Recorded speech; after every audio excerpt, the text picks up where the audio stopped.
Hello and welcome to Psychosomatic Conversations. With us today, we have Linda Thackeray and Christy Foster. And our topic, which is going to run over about a 3-month period, actually, is about relationships and the dynamic connections that take place through face reading. Looking into a person creates a very dynamic interaction.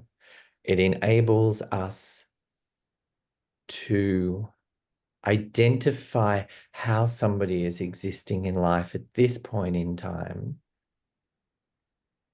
and attend to them for where they are, rather than our own autonomy of where we're at. It creates a magnificent exchange and certainly opens up many opportunities between ourselves and others. But it also diversifies how I exist in this world.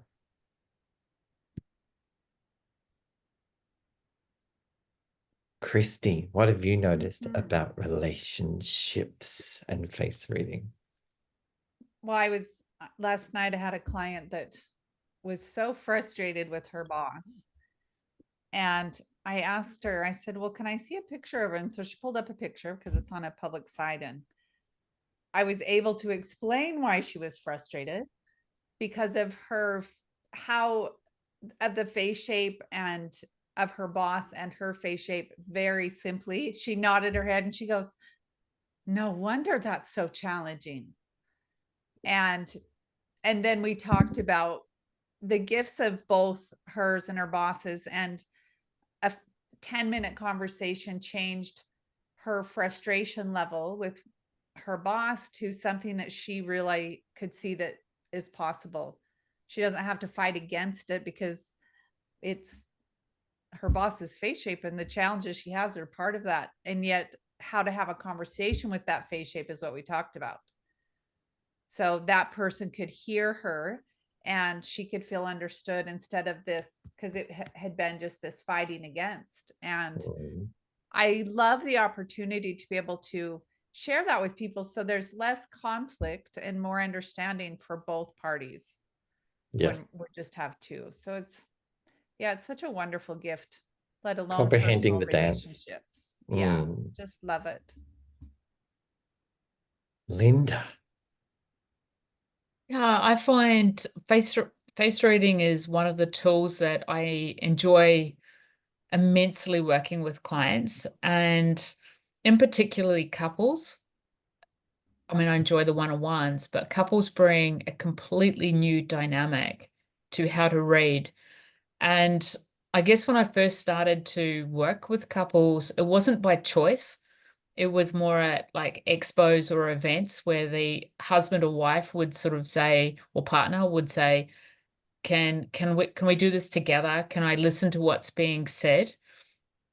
And to be able to navigate the safe platform of being seen without being judged. And as Christy and Sean were saying, like to notice the nuances on behaviors, not so much on a good day, but when they're not having a good day, so they get to see each other. And I remember really clearly one elderly gentleman and this elderly lady, and I said to we talked about being upfront and that whatever came up in the conversation, and I said, "Can I ask you a question? When when your wife gets angry, do you leave the room?" And he's like nodding. I go, "You know when you leave the room, your wife feels you don't love her?" And I could just see that this internal frustration that she was experiencing and not being able to communicate, and also the deep sensitive nature of who this man was, that he didn't know what to do when he wasn't in helping mode, because the emotions that wasn't his strong point, right? His strong point was doing and fixing, and when he couldn't do and fix, he wouldn't know what to do, so he would walk out. And even just simply getting them to hold space differently with a simple comment can actually change the interactions with people. And so it's often the nuances that we're working with. It's not necessarily major things that need to change. It's just like a slight twist or shift in an attitude. And someone that's working in face reading, psychosomatic therapy, get to see those patterns of energy and go, what is the default patterns, and how can some of those patterns be felt and move differently through the body to stay present with the feelings of being uncomfortable. And I think that befriending uncomfortability is definitely a psychosomatic awareness that every psychosomatic practitioner, master practitioner, and teacher, becomes an expert at. Yeah. And it's also what I've noticed across time is the greater understanding I have about myself, then the easier it is to relate to others. More often than not, if I'm feeling challenged about relating to how somebody is existing, it's usually because I may not have quite understood how something currently exists in life, and I'm having a reaction or a response to it. And that's usually about me rather than the person themselves that stands before me. So understanding all of the aspects of what it is to be human most certainly enables a broader interaction with people. Because what I learned as I was growing up was quite minimized in comparison to what is possible or what's capable within a person.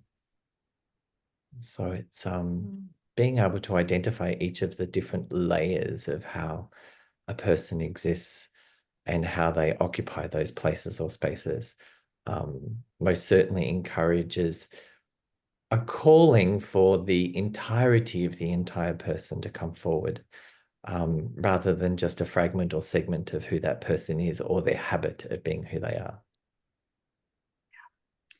Yes, and how we show up, just like you were saying, the more that we can be aware of how we show up consciously, we do make a lot more space for other people, because we look at our own challenges. And before the call, Linda and I were talking about the patterns, the physical patterns that happen when there's a trigger or an irritation, even in the face, let alone the body. To be aware of that is part of showing up and allowing that internal space without judgment and offering that to whoever you're with. Is the beautiful piece of relationship. Yeah. And without the ability to fully relate to who I am, it does minimize how I relate to others.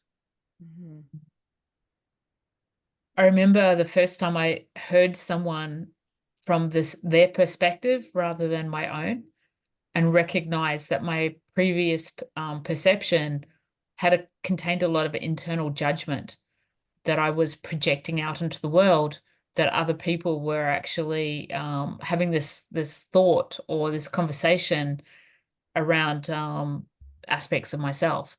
And when I was able to look at someone's face and read them, and in a matter of seconds, like not minutes, but in a matter of seconds, and do a broad overview and go, what this person is saying is just simply an analytical assessment. There is no judgment. It was the first time I realized that when you have an ability to look at a person's face, you can sort of see the world through how they view the world. Obviously, it's not going to be quite the same, but you can start to recognize how they see the world as differently to you, and the features, what present, that you can, you'd be able to explain that to them as well. Love it. Love it. And before we came on, there was a few people that put their hands up. Christy, you've met Lynn before, correct? Yes. So let's pin Lynn and explore some features? Sean, if you can pin for everyone and not just pin on your screen. Oh, is there two different ones? Two different buttons. Oh, I'm unaware of how to do that.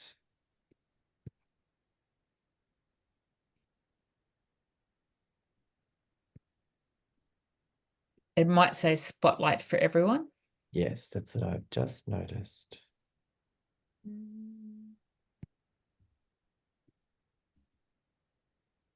Thank you, Linda.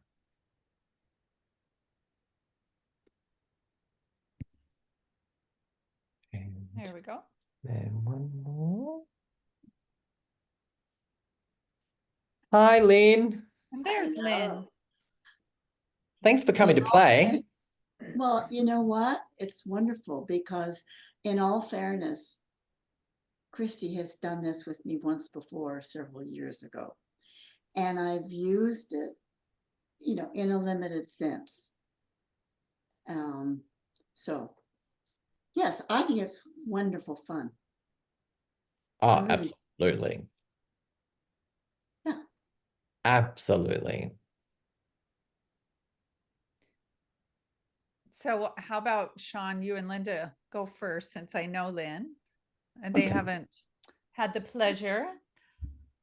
Lynn, can I ask you just to lift your bangs, your fringe? Yes, if they'll go up, Great. is that better? It is. Thank you very much. I don't think it'll go up more. That's good. That's good. Okay. That's great. Sorry, I'm just noticing that there's things appearing in the chat before we move forward. We'll come back to that. So, Lynn, we Yeah. see the widest part of your face is definitely your cheekbones. So we know you're very emotionally charged. You're somebody who loves to emotionally embrace what's occurring around you. And for those that are around you, will enjoy that embrace as well.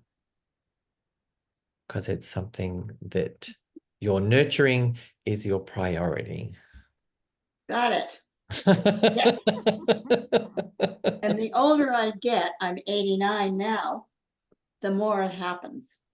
Ah, great. And you can see the fullness in the cheeks here. It's something that energizes you, and it's also something that you immediately notice about somebody. You're able to identify what style of cushioning that they need today.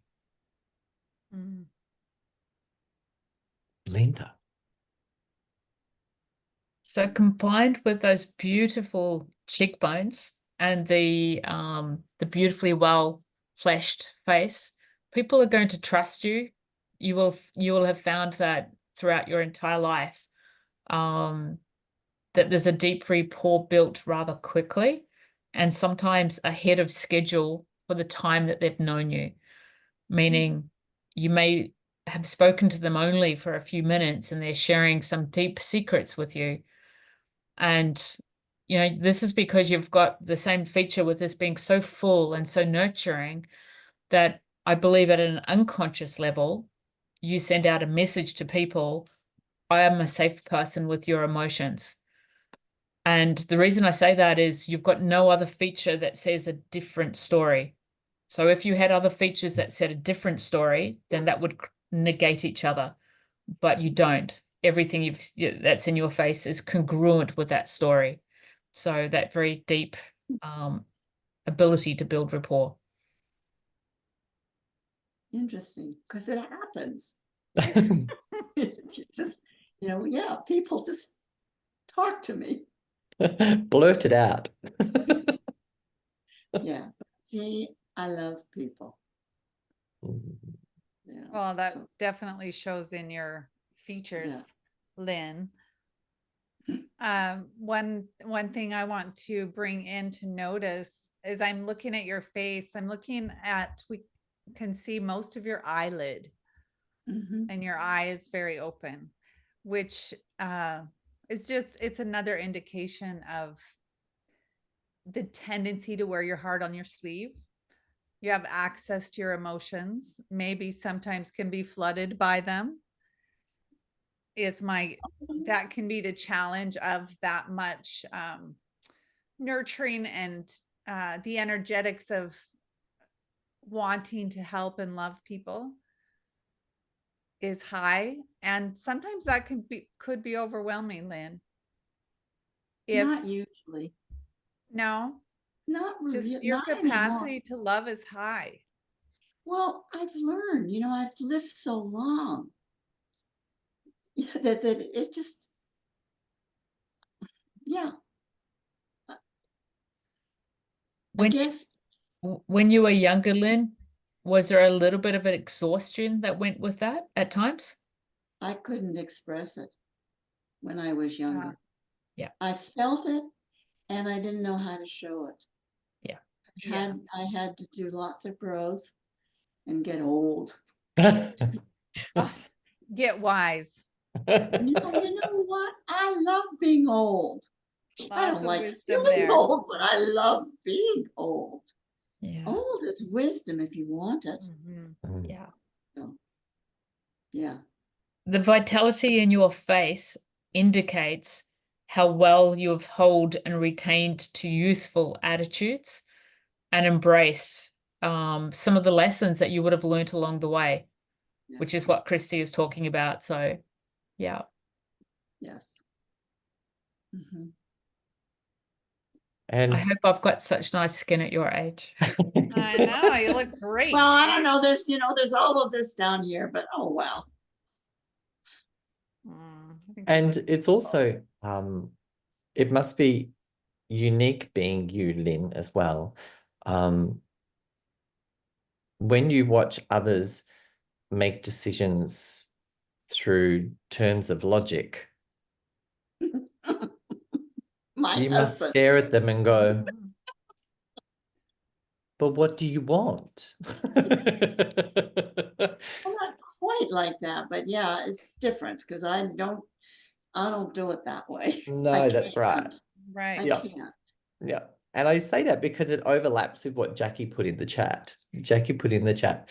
When I recognized my good friend's forehead was narrow, I realized I should not try and convince her of anything and not take her shutdown of my opinion personally. Because when we look at your forehead, it has that angled in. And you've learned across time that what your heart desires is the most important thing that stands before you, because that's what brings you pleasure. Yes, as long as you take into consideration how it affects other people. Yeah. Yep. That has to be part of it. Yep. And that statement in face reading, the statement that you just said, brings us down to the chin, because it's about what actions we take. And when we look at your chin, we can see how broad that chin is. So we know that when you take your actions, they're very well thought out, but they're also quite exact in their positioning. There's a reason, there's a purpose, there's a dedication that happens with that.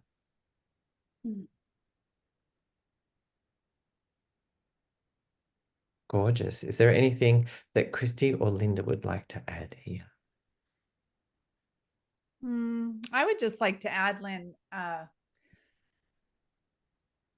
at your age, your growth, the growth that you've had and the challenges within your face shape, the challenges of the tendencies maybe in the past to over nurture, over care, has, what I'm hearing you say too is you've come into a balance of that and appreciate who you are and appreciate how you love and how you nurture. And you hold a very nice boundary too, that other people do matter. Because some people don't believe that. And that's Oh. part of your nature and your gift that Thank you you. share with people. Yeah. Thank you. That's lovely. It's nice to know that my face shows the world who I am. I like that. Yeah. It Most terrifies definitely some. does. Well, it probably would have terrified me when I was young too. Honest to goodness, there's just so many advantages to getting old. I'm so grateful to be here. Still. Yeah, understanding the principles. Yeah. So, The principles of living. thank you. Thank you, Lynn. On behalf of us and everyone watching and listening, thank you. Mhm. Thank you, Lynn. Fun. Great. And I'm going to, and it's really interesting when we move into face reading and looking into somebody.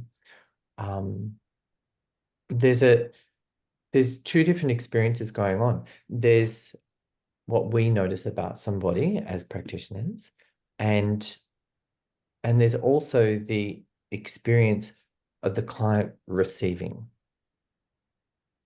How we highlight something, how we deliver a comprehension of what exists before us, which enables the individual to open up into that space for themselves. So it's like an encouragement for this person to be who they are. Yeah. I think as well, Sean, one of the things that we talk about in psychosomatics is to stay true to what we're seeing. And it really provides a really strong foundation when a client might say, no, that's not me, I can't relate, to actually get a better understanding of what they've heard, or to recognize that what you've said may not have been received in that way. They've heard something different. Or to literally just recognize that maybe it's something they're not aware and it's going to show up at some other point in time, but to stay true to what we're seeing. Yeah. Yeah, because sometimes you don't see those parts or challenges until they're pointed out. And then I think sometimes even after a face reading, the first one I had, I thought, that's not me. And yet my face showed it. It was really helpful because I didn't see myself that way. I was shocked, I must say. And today I see it so clearly in that space. And that's where face reading is helpful, because I didn't see what they saw. Yeah. And yet, yeah, there were so many true. keys for me in firstly receiving a face reading, but most certainly by being in the industry, the insights that I have around human existence, and therefore the options that are available to me, rather than just me feeling limited by how I currently experience myself.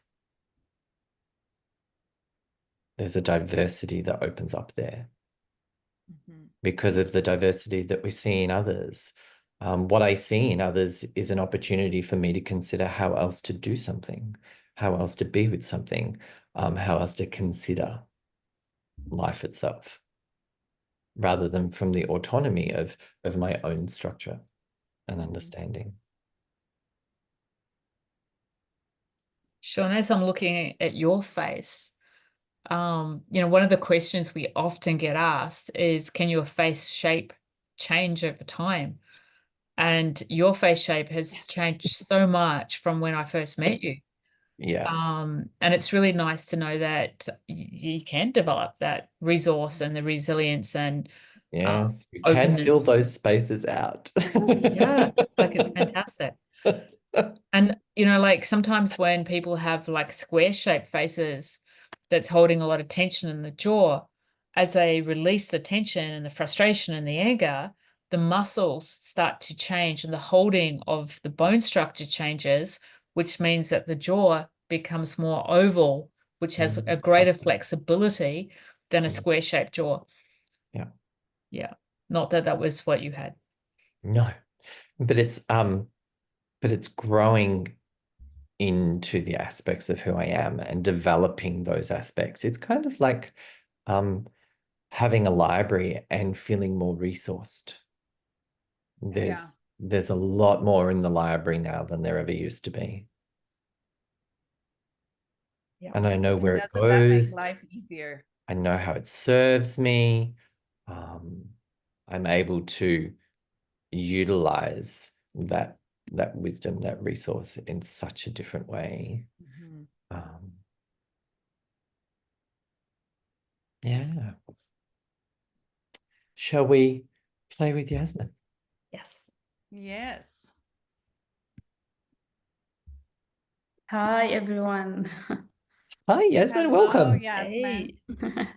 How have you Hi. come to us? Where did you find us?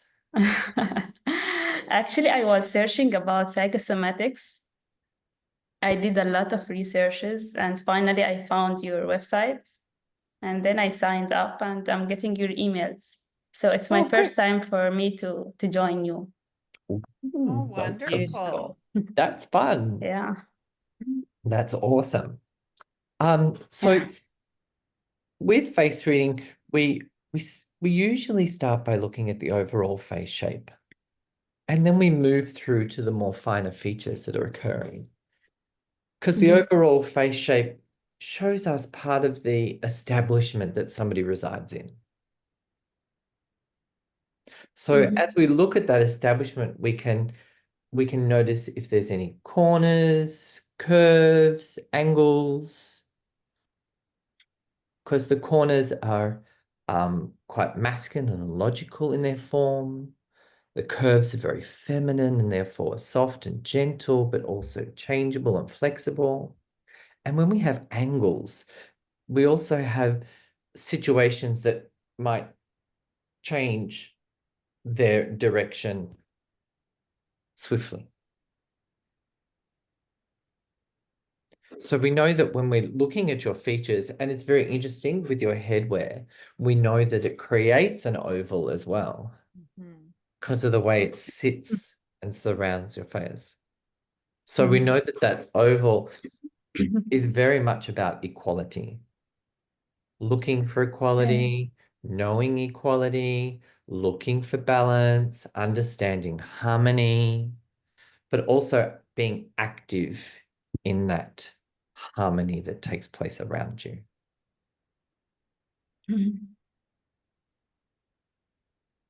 Linda. So one of the areas, and of course you'll notice some similarities with your face shape, with Lynn as well. So rather than repeat the same thing, some of those areas are going to relate to you as well. And you'll already go, aha, I recognize some of those traits. But the area that's jumping out for me is your eyebrows. And your eyebrows they have a strong density of hair at the front. So closest to the nose and basically about halfway through. They're quite strong and they're somewhat flatter. So what that tells me is, in addition to the emotional flexibility that you have, you like things to have a scientific basis as well. Where does it come from? So the logical, practical part of you is also very strong as well. You're highly creative mentally with the hairs having so much density with that ability to multitask. But the follow through doesn't follow through all the way through. So so what that shows me is you like the start and the middle, the start to the middle of when you are involved in projects, but ideally having other people to delegate to could be ideal, so you don't have to do everything yourself. Yeah, I think it's right. Yes. that initiation of enthusiasm, and then once you've understood something, you're like, okay, I understood that, pass that on. Yeah. Yeah. Because it's not about whether you can do it or not, it's about where your passion lies. Yeah. Exactly, yes. Yeah. And that's Yeah. where we pull in your brown eyes, which are passionate. And I would also say your lips, Yasmin. If we look at your mouth, and the lips are expression and creativity and taste for life. You have beautiful full lips. You're a great Thank you. example of what we're looking at here. And so your ability to express what is in your heart, number one, is something that's important to you. And my guess is you're quite good at it, at expressing what's in your heart when it's a safe environment to express that.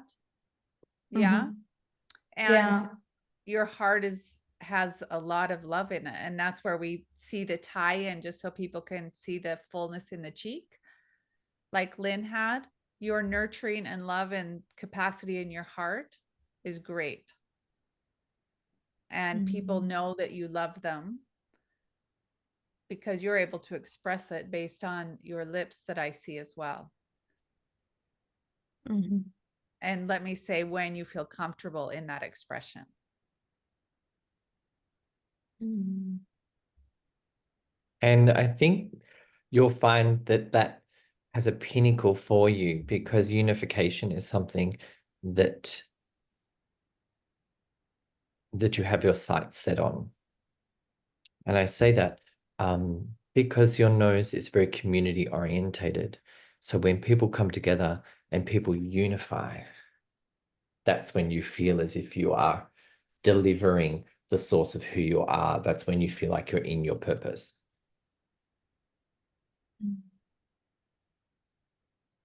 Yeah. Actually, it's interested, like how did you know all these details just from reading my face? So weird. Yes, we know you well. That is why we're here, Yasmin. I know like you it. well. And Yasmin, Yeah. what's really cool is you'll notice that we're telling you some of your strengths. If there were areas out of balance, the aim is for you then to return to balance, and to have a pathway to come back.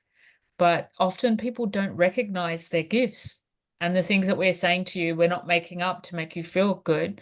We're actually saying them because we see them in your features.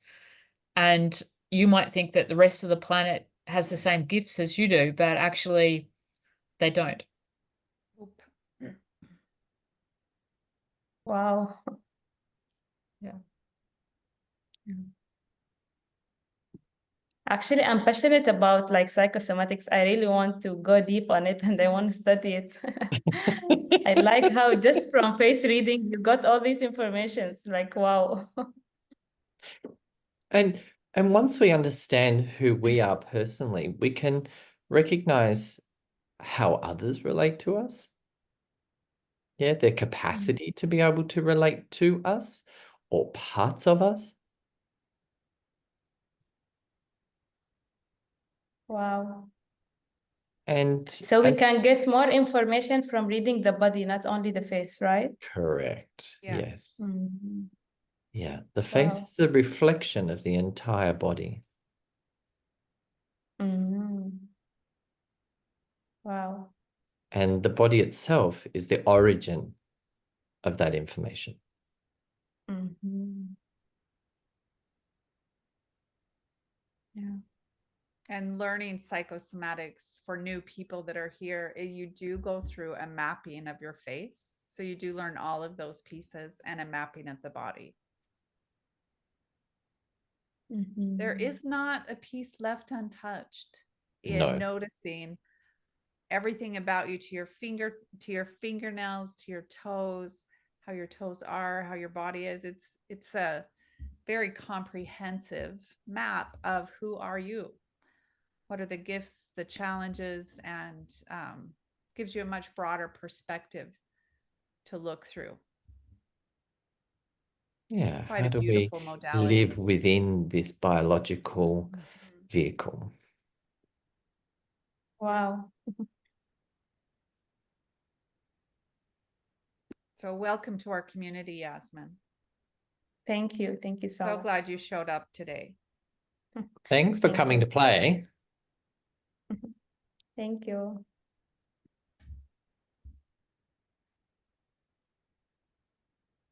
And it's just beautiful to be able to see the differences in nuances between people. We may have some similar traits, but also how those traits are developed within some, and what other aspects of ourselves, either mentally, emotionally, or physically, enhance that, and in which ways.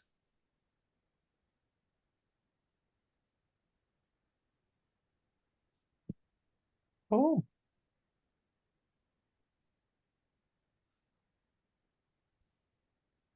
Michael wanted to come and play. Oh, I just pushed the wrong button.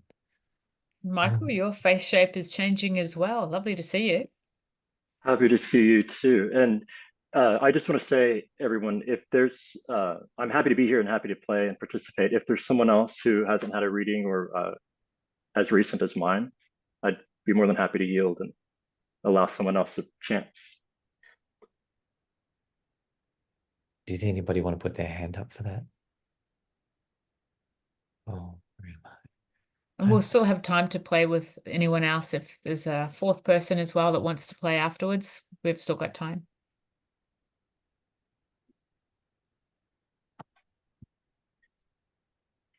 Also, welcome, Michael. You'll notice my voice is stronger with Michael because I do know Michael. Met Michael quite a few times in through the works of psychosomatic therapy. And yes, your face shape has changed quite a lot. Hasn't your chin softened? That's awesome. I was just noticing that. All right. So maybe that's our first thing we can talk about.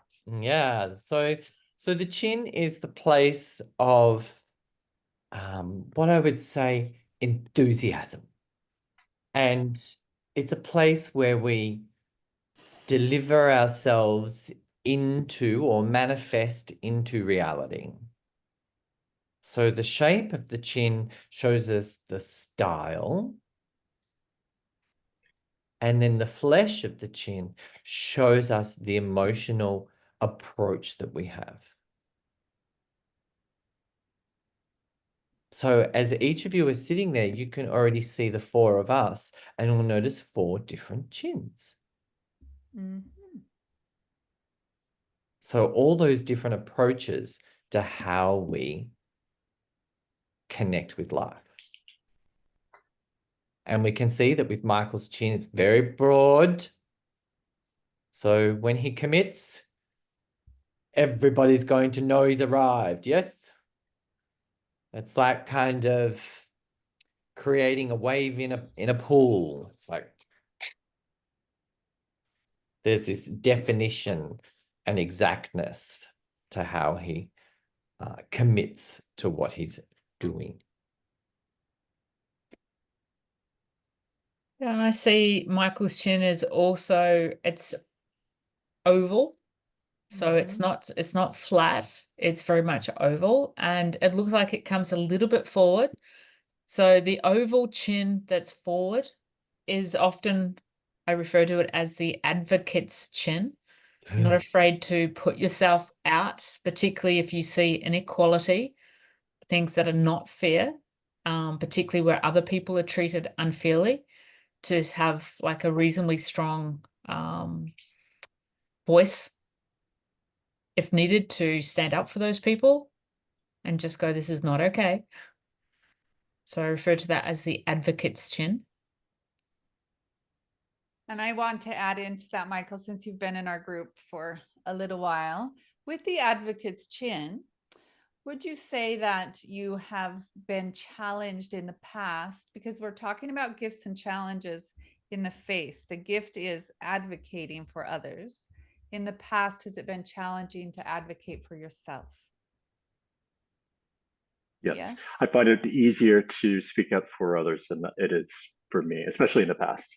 Less now, but big time in the past. Yeah.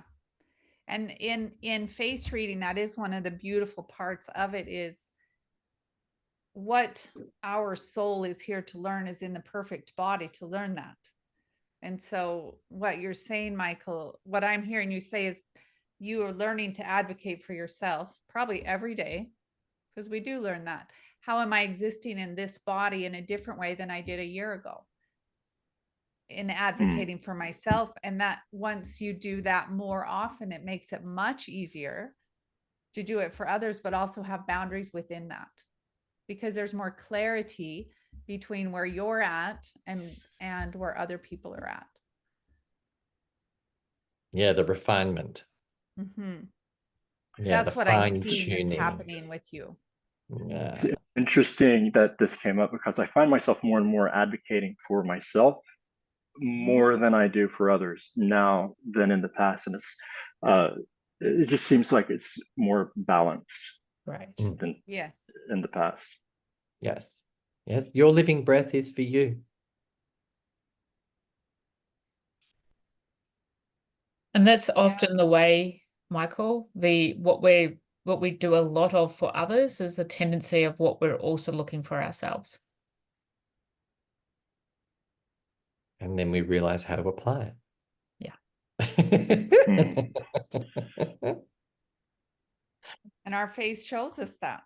I think I'm glad that you were an example, Michael, because you've been doing the somatic work for a while now. You're understanding the gift and challenges of your own structure in a very deep way. And it's a lived embodiment versus an intellectual understanding. Yeah. I'm cheerleading over here in the corner of Zoom. We were kind of doing that. It's like, yay. Yeah. If I had pom-poms, I'd use them, but I don't. So. And what about in relationships? Like the subject of our discussion tonight is in relationships. Like, what do you see in my face? Like entering in a new relationship, what would that be like? I think it's really important to take a look at two different aspects. And when I'm doing couples or working with couples, I'd like to take a look at, so how do you show up on a good day with each other? Because we kind of expect that the good days are going to be good. We're expecting that all the positive qualities are going to come through. So how would it be on a bad day? And on a bad day, you might find, Michael, with your nose being quite straight to the point, that your style of interaction could be rather direct. Yeah.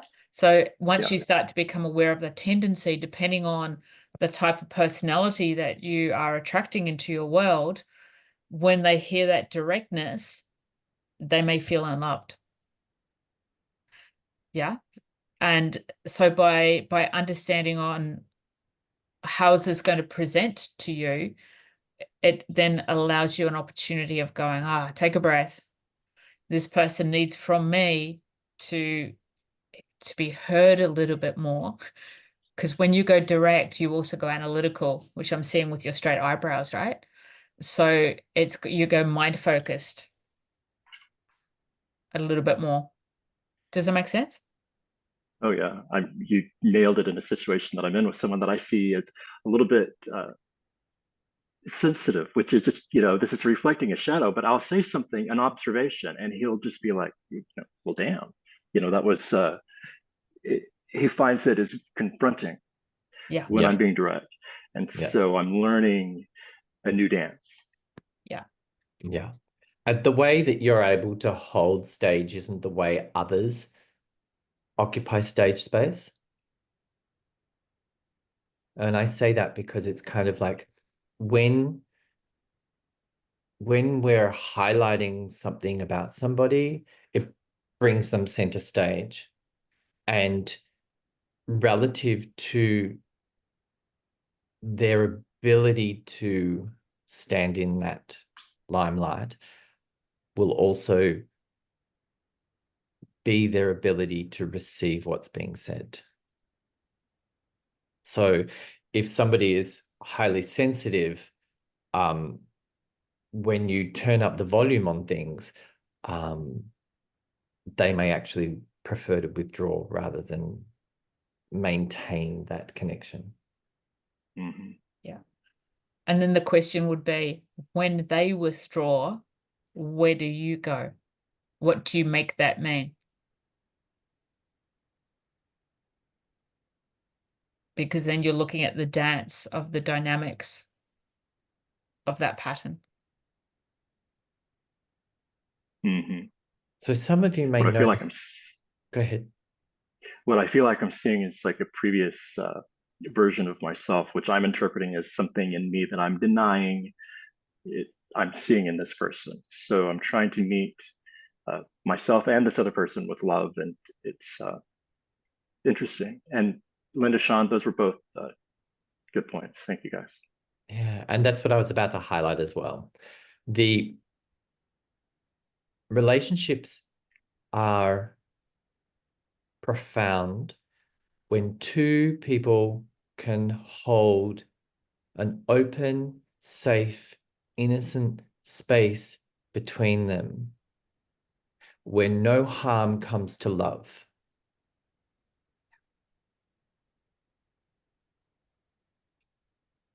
That's when we have an appreciation for somebody else.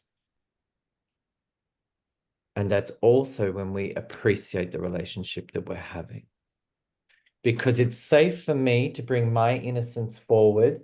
I know that it's safe with you. You're not going to crush it. You're going to enhance it.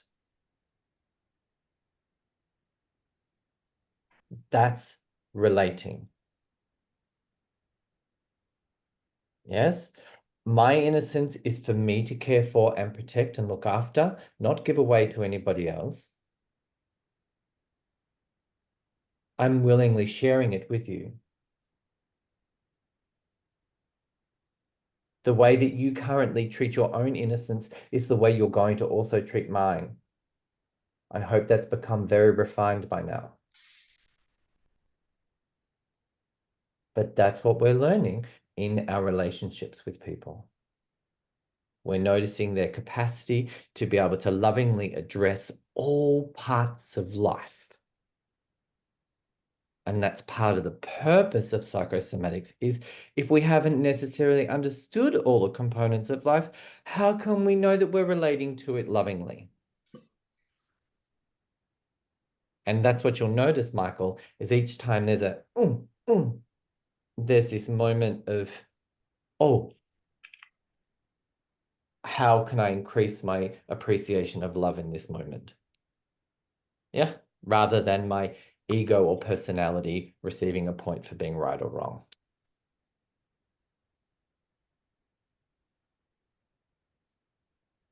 Good example, Sean. That is the dance Thank and the you. learning. Oh, it's the best dance ever.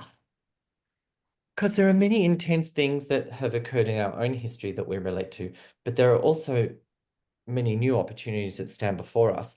And our ability to be able to enhance ourselves as we interact with life enables the greatest version of myself to become live.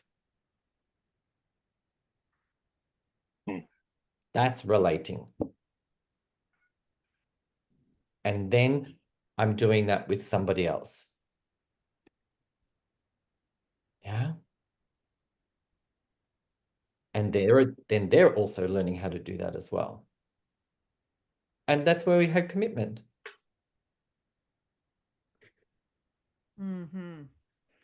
Yeah, my commitment is not to the person. My commitment is to love. Yes. And holding that innocence and I loved how you said that, Sean, of it's your job to hold that innocence as well, personally, and then sharing it with others. First and foremost. Yes. And understanding through psychosomatics that beautiful, delicate space, I think, has the deepest relationships because there's such a deep understanding and respect for how you learn, how you feel in your heart and express, and vice versa, versus expecting them to do it your way. And psychosomatics, when we talk about the throat chakra, we talk about clear, direct communication with sensitivity. Mhm. And often people, when they're learning the language of how to actually communicate my needs, they do it clear and direct, but the sensitivity needs to be fostered. It needs to be grown and allowed for. What is the condition in which we deliver our language? Yeah, what are there conditions around how I deliver my language? That's a whole conversation based on our lips, based on my chin. Hello. That's another call. Placing conditions around what we say and how we want people to respond is a projection. Yeah, there's we're asking for a command rather than actually uniquely sharing where I am and how I am and what I know. And that in itself, people can accept, digest, or for now put aside, and that's okay too. Mhm. Thanks, Michael. Thanks, Michael. Thank you so much. We Thank you wish so much. you You know, all something the that I used best to with hear a your- lot that at the time really hurt me. Michael, you're too sensitive. When I was young, I heard that so often, and now it's something that, you know, I've kind of left that behind. And I think maybe that's what this is teaching me, is to kind of embrace some of that. There's beauty there too. There's beauty in innocence and sensitivity. And Christy, Sean, Linda, thank you guys so much. Just really Yeah. appreciate it. Our pleasure, Michael. Our pleasure. The more liberated you feel in sharing who you are, and the refined nature in which love exists within those words, that's growth. Yeah. Wonderful.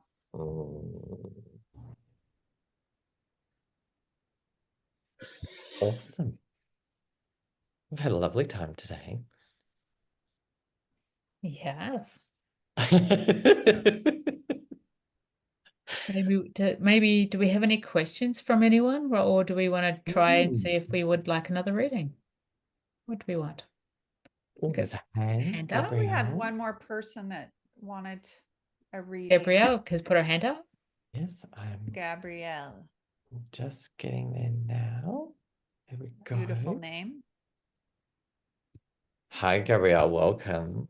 Would it be okay if you unmute?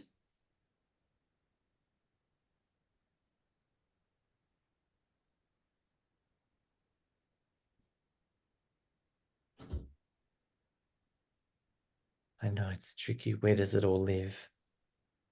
Bottom left. It's a little microphone. Yeah, the little mic.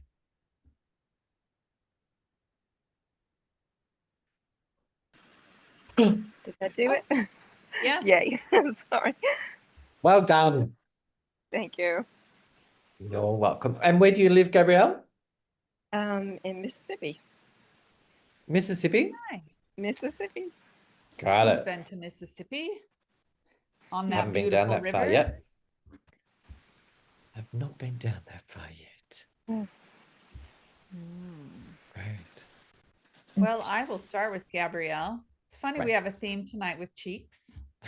As I see you smile, Gabrielle, you have beautiful full cheeks here is what I'm looking at. There again, the tie-in. So people who haven't seen it, when you see those full fleshy cheeks, that is a high ability to love and nurture. Sometimes they're referred to as the healer's cheeks as well. Someone who has a gift or talent for different types of healing or modality. And that can be as simple as, like Lynn was saying, people just come into her world. And I think part of that is because they feel loved and nurtured. So there's different aspects to what healing can be and what healing can look like. And one other part that I'll pull in with that is you have more of an elongated face, a rectangular face. So your ability to lead and stand up for people who might need nurturing and love and understanding is innately in you. It could have been, and I'll bring that in as a challenge in the past, it could have been a challenge to take on too much of what you see and understand of where people are emotionally, and finding your own center point and balance for that so you don't get drained, because it is in your nature to notice and understand without people telling you.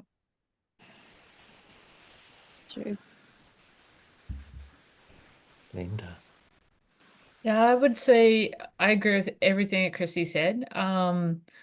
You go, I'm looking at your eyebrows again, and your eyebrows are quite extended. And it represents as well the ability to go above and beyond. And you've got that showing in a couple of places in your face. So the more that you see it, the same theme, the more it gets magnified. So you're not someone who does a job half done. You're a little bit more on the perfectionist side, and you'll go above and beyond. So that can also be quite exhausting, because Yeah. when people see someone who's so strong and capable, they tend to give those people the additional things. And so, I know you're busy, but would you mind helping? Could you do this? And the challenge in the past for you would be around the word no. True. Yeah. But your face is very dynamic face. Thank you. Yeah. And once again, we see the very strong chin. So when she says yes, she's dedicated to the nth degree, sometimes to your own detriment. Maybe. And I say that because of the mindscape. Your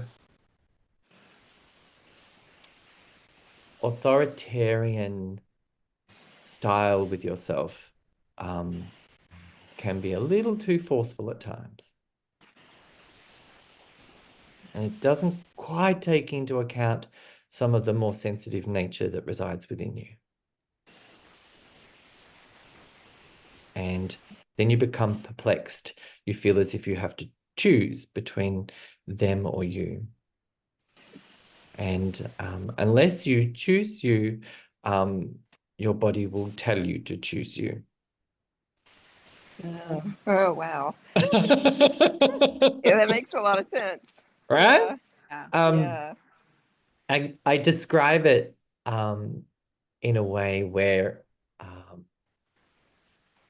we know that we can be delicate and fragile at times, or sensitive. And I say all those words in positive tones. And yet we may not always consider them. Yes? Because of the forthright nature that overrides the sensitivity. And then afterwards, we have an outcome that leaves us with a bit of lethargy or needing space for recovery. Yes. Yeah, because we've gone too hard for too long and didn't consider our own nature appropriately. Correct. Got it. Yeah. And that's how we notice that by how the jaw sits and how the chin sits. They sit slightly differently to each other. Their continuity has a slight disparity. And that's where your will may override yourself. So it's if your body is telling you that it needs rest, please enable the rest. Yes, we know the principles are high.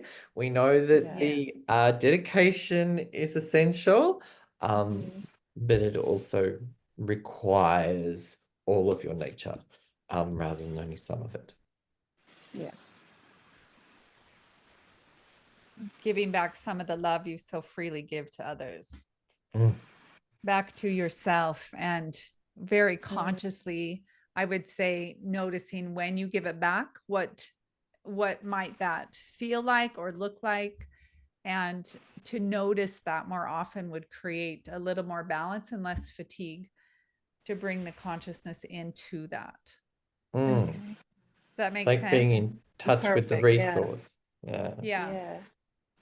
Perfect. Yeah. I've been working on that a lot lately. Well, and Yeah. that's the beautiful part about psychosomatics. Like Michael was saying, he's been working on that piece. And as we understand that those gifts and challenges in our structure, let alone the soft tissue, it makes it way more easier to work on it. Because if you start having tension in your jaw, or the jaw sits to the side, or an eye starts to shift, it's an indication to you that there's an imbalance happening with either too much doing, maybe not enough expressing. So we really start to see it show up physically in the soft tissue, and the bone structure can shift too when we're out of balance. And so it makes it easier, and we're not guessing so much of whether we feel too overwhelmed. We can start to see, and our body becomes a literal messenger of how to listen, versus having other people say, you need to rest. Right. And we've hit those signs of too much, too fast, too soon. And then the ball is already down the hill. Right. It's our job to do us. And how do we do that better? How do we notice when we're giving too much? How do we notice when we're too tired? That's where the facial structure, since that's what we're talking about today, literally starts to shift when it goes out of balance. So paying attention to that for you, Gabrielle, in the tension in the jaw, perhaps, and around the mouth, is an indication to settle into your body and maybe move a little bit more in your hips, and that will actually relax some of the jaw, instead of using your brilliant genius that you have, because you're very smart as well. I can clear on that. Oh, thank you. My big forehead. Well, thank God though, because that's your brilliance. Just notice when it overrides and the fatigue comes in. Right. We want to create more balance with that sensitivity and movement in the body, versus having the mind override everything because you're brilliant. The brain can be loving. It does need to be trained in order to do that, but a brain can be loving. Yeah. And in next month's series, we're going to be doing a little bit of the photo splits. So if you come next month, we'll show you what we actually do when we do work with clients and work with students. And it will give you a much deeper awareness of how face reading actually works, and how you can see what it would look like with how you present to the world on the right side versus how you experience your world on the inside. So we're going to be doing that next month. Oh, that sounds great. Yeah. Yeah. Wonderful. Deeper. Thank you. Thank you for Thank coming, all of Gabrielle. y'all. Thank you. Thanks so much. Thanks, Gabrielle. Enjoyed it. Awesome. I knew one isn't enough. I'm so glad we're going to do a few more on the face. There's so much to talk An about and eternity. discuss. So we'll move into November with that. Oh, we do have one. Thank you, question Jenny. real Yes, quick. we are lucky. We do Jackie have a says, question from Jackie. How would you read a sensitive chin with a large mouth and very protruding teeth?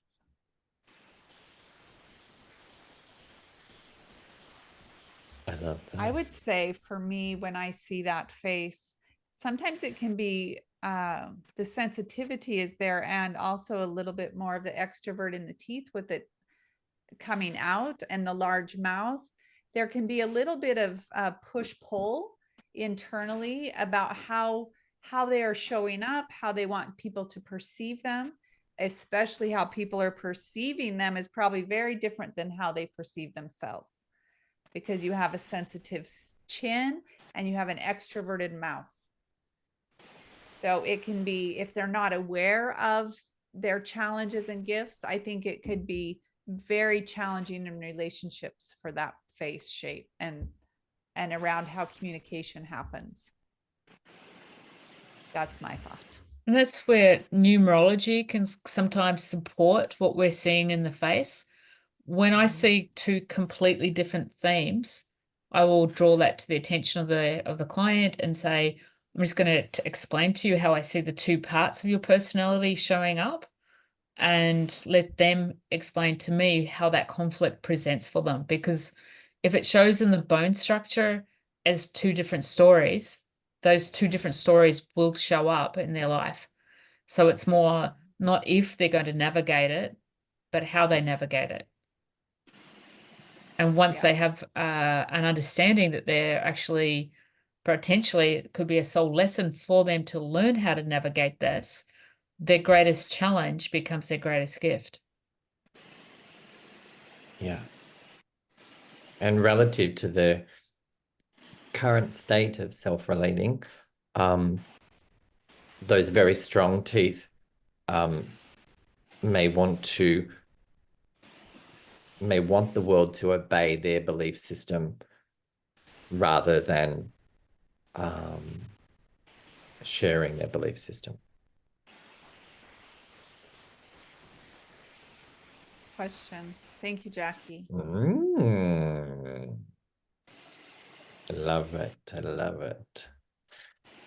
And as you can see, the nuances within face reading are many and varied, yet there are some simplicities that take place. The principles of how to learn face reading give us the foundation of how we exist within a biological system called being human, and also the layering that takes place mentally, emotionally, and physically. Yeah, how I think, how I feel, and how I act. And what is the congruency between those three layers? What is the unison that takes place in those three layers? Because that's how I access the entirety of who I am. And face reading is one module out of 10 modules in psychosomatic therapy. So whilst it's a really important module, it's 1 out of 10. So the depth of the work is so much more than face reading. But face reading was one of the foundational modules. Yeah, it's one of the keys. Yeah. One of the keys. And that's what Willing we're to looking look at every single ourselves and day. others. Yep. So we take us off spotlight for a second. Sure.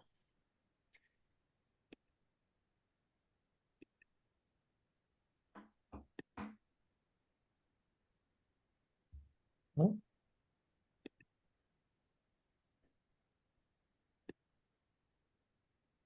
Ta-da! Hi, everyone.